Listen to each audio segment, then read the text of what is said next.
Aloha mai kako. I am Chairperson Haunani Apoliona, and on behalf of the Office of Hawaiian Affairs, Board of Trustees, and our staff, it is my pleasure to welcome you to tonight's live debate brought to you by OHA, the Race for Washington Place. This has been a very exciting election year with one of the most highly watched primary elections in the nation right here in Hawaii. The future of Native Hawaiians and all of Hawaii will soon be changed through the policies of our newly elected leaders at every level, city, state, and federal. Among them, we will have a new governor.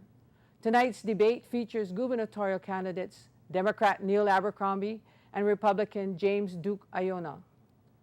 OHA would like everyone to have the opportunity to learn more about the candidates and make informed choices at the polls. So let's find out who they are, where they stand, and which candidate shares your values. The following is a special presentation of OC16 and the Office of Hawaiian Affairs. He has served the 50th state for more than 2 decades from Capitol Hill. Now, Neil Abercrombie is looking to earn a ticket to the state capitol in downtown Honolulu. It is not about these candidates. It's about us representing the values and priorities of the Democratic Party represented by you. You are the heart and soul. You stand for the families. You stand for the communities. You stand for the Aloha State. That's what the Democratic Party is all about. But the Republican challenger has his own ideas. After 8 years as Lieutenant Governor, Duke Aiona stands ready to take the next step into the state's chief executive position. My friends, your voice and your vote is key to our future. And it is time now to stand up. Stand up for yourself, stand up for your beliefs, stand up for your family, stand up for your community, stand up for Hawaii, stand up for our future, stand up now! Live from the Hawaii Convention Center in Honolulu, OC16 and the Office of Hawaiian Affairs are proud to present a gubernatorial debate, the race for Washington Place.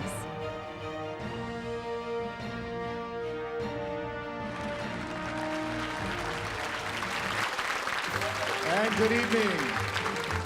Good evening, everybody, and welcome to the Hawaii Convention Center. I'm Howard Deshevsky, and on behalf of the Office of Hawaiian Affairs and OC16, we welcome you to this event tonight, the Race for Washington Place, a live gubernatorial debate, and an opportunity for you folks and the folks at home, of course, to get a better understanding of where these two candidates sit on issues that are very specific and important, not only to Native Hawaiians, but other issues as well. We're going to have a chance to meet our candidates, of course, the men who are vying for your vote to serve Hawaii for the next 4 years. We'll meet them in a moment. We will also meet our panelists. But for you folks at home, we want to let you know that you too can play a role in tonight's debate in some way, shape, or form. We're going to, throughout the course of the evening, we're going to be asking a series of interactive questions. Now, what you can do is grab a cell phone. We know everybody has a cell phone close at hand, so you might want to grab it now. We're going to give you a 5-digit text number, what we're going to put across your screen right now, that number 52318. As we ask these questions, you at home can text in your answers by just punching in A, B, C, or D, and it's going to give all of us an opportunity to see what the folks at home are thinking and maybe even give our candidates a little bit of a pulse of what is important to the voters at home. Now, with that said, we want to take a moment now to introduce the panelists that'll be asking the questions tonight. First of all, on my immediate right, we want to welcome Miss Amy Kalili of Ha'i Olelo Ola, a program dedicated to perpetuating the Hawaiian language. Aloha, hiahi kako. In the middle of our panel, Mr. Clyde Namu'o, Chief Executive Officer of the Office of Hawaiian Affairs. Aloha. And to my far right, former television news anchor, now a practicing attorney at law here in Honolulu, Mr. Sean Ching. All right, aloha. Thank you, Howard.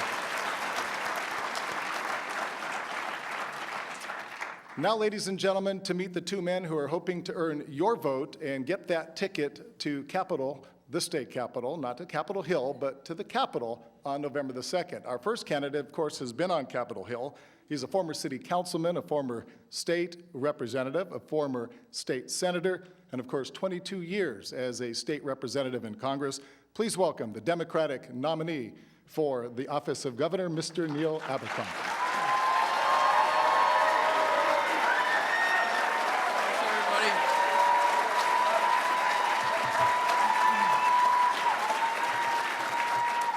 And now, ladies and gentlemen, please welcome his Republican challenger, the candidate in this race for Washington Place, a former family court judge and state circuit judge, and of course, lieutenant governor for the past 8 years, Mr. James Duke Iona.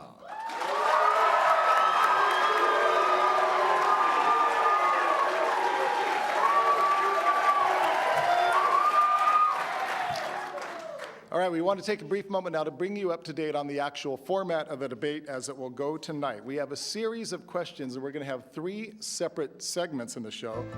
The first segment is going to focus on issues that are of concern specifically to the Native Hawaiian community. Now, round 2 will focus on issues of concern to pretty much everybody who calls Hawaii home, talking about the economy, education, jobs, and so on. And each candidate in round 2 will have an opportunity to answer the same question. And then in round 3, the 2 candidates are going to have an opportunity to ask a couple questions of one another, or they can respond to something that they heard earlier in the evening. As for the basic rules this evening, the candidates will have 1 minute to answer each question that is posed to them by the 3 panelists, or when they ask each other a question. And then they will have 30 seconds for follow-up answers.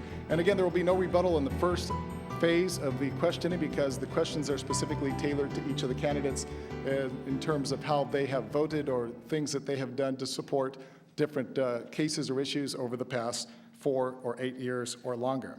Now, to ensure that everybody stays on time, we got our shot clock down here. We got a couple guys that know a little bit about sports, so we got a game clock going on. So we're taking all the guessing, no lights. You don't have to guess when your 30 seconds are up.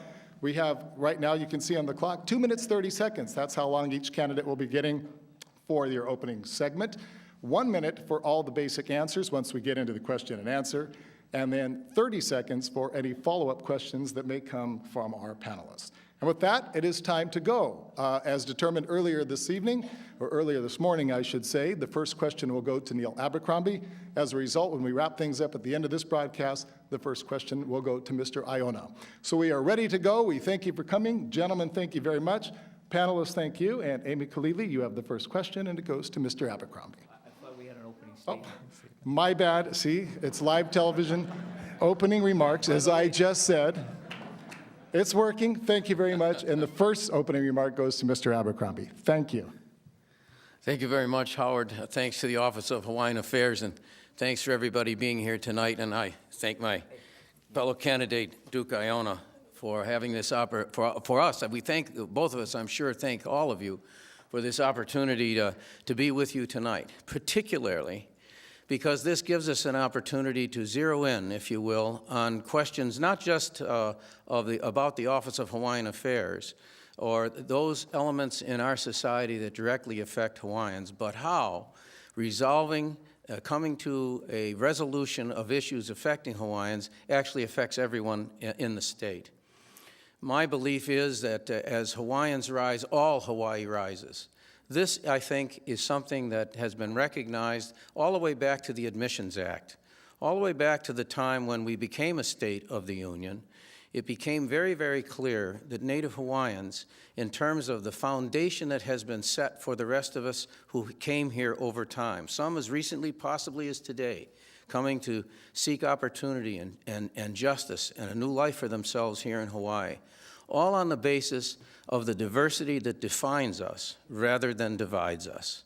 And the reason we're able to say that and say that with such confidence is because of the legacy of the Hawaiians, who brought us the aloha spirit, who gave us the opportunity to understand what living on an island was all about, how working together we can actually accomplish great things. Now, I've had the opportunity over time, because of my entrance into the legislature in the mid-1970s, to literally be a part of everything that has happened with the Office of Hawaiian Affairs from its very inception. And as a result, I think I bring with some authority a perspective with Hawaiian issues, going back to my service on the Waterland and Hawaiian Homes Committee under Richard Kawakami when I first went into the legislature. It was clear to me then, and it has been clear to me all the way through my career, up to and including service in the Congress of the United States and helping to move the Akaka bill along, that our destiny literally depends on the relationship of Hawaiians to their Aina, the relationship of all of the rest of us to Hawaiians, and all of us together taking Hawaii forward. Mahalo nui loa for the opportunity.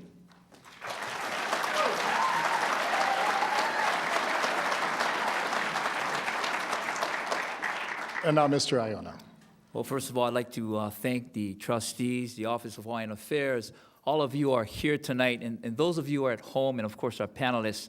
I want to pay special acknowledgement to my wife, Vivian, my son, Makana, and my daughter, Ohulani. Both Makana and Ohulani attended Kamehameha schools, and of course my two other children who are away right now, Kulia and Ka'imilani. Good evening, everyone. Aloha mai kako, aloha. I can't say what a privilege it's been to have served you for the past 8 years as your Lieutenant Governor. With many of you in this room, I've walked and marched in the support of the admissions programs for Kamehameha schools. We supported the Akaka bill. We've come together as one community to put more Hawaiian families on Hawaiian lands. We've also acknowledged the right to ceded lands revenues, and as such, the administration, upon one of its first acts after getting elected in 2002, reinstated the ceded land payments to the Office of Hawaiian Affairs. And just recently, we together, the Office of Hawaiian Affairs and the administration, proposed a settlement to the legislature for ceded land revenues. But we have much more to do, and I'm anxious to get ahead on doing that. But we also have a lot more to do for the people of Hawaii. And that's why today we will focus on what is utmost importance to the people of Hawaii. Right now, we face some very serious economic challenges, and as such, we as a state need to understand that it's the strength of our economy, it's about creating jobs, and of course, investing in the quality of our education that counts the most right now. When it comes to government, we want to ensure that we have balance, that we have integrity, and that we have good judgment. And of course, when it comes to businesses, the ones that create jobs, because really, it's not government that creates jobs. It's our small businesses that create jobs. And we know, as leaders in this past couple of years who've gone through this tremendous challenge, that we have to make it easier for those who create jobs to create jobs. And of course, when it comes to education, we've been battling this for a long time. But as a result of my service as a circuit court judge and a family court judge, a father of 4, and an active member in the community, we know that it's easier to build strong children than to fix broken adults. And with that, I say mahalo, and let's have a great time tonight.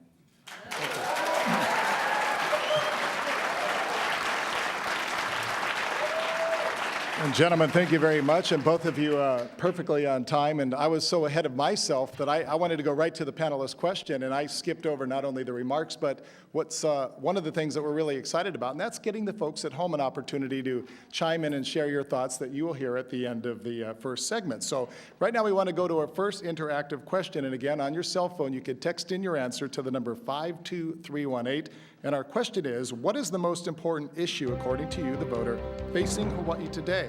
Is it A, the economy, B, education, C, crime and public safety, or D, the environment/renewable energy? You can text in your answers, A, B, C, or D, and we will post those at the end of this first segment, and we'll all have an idea of what some of the folks at home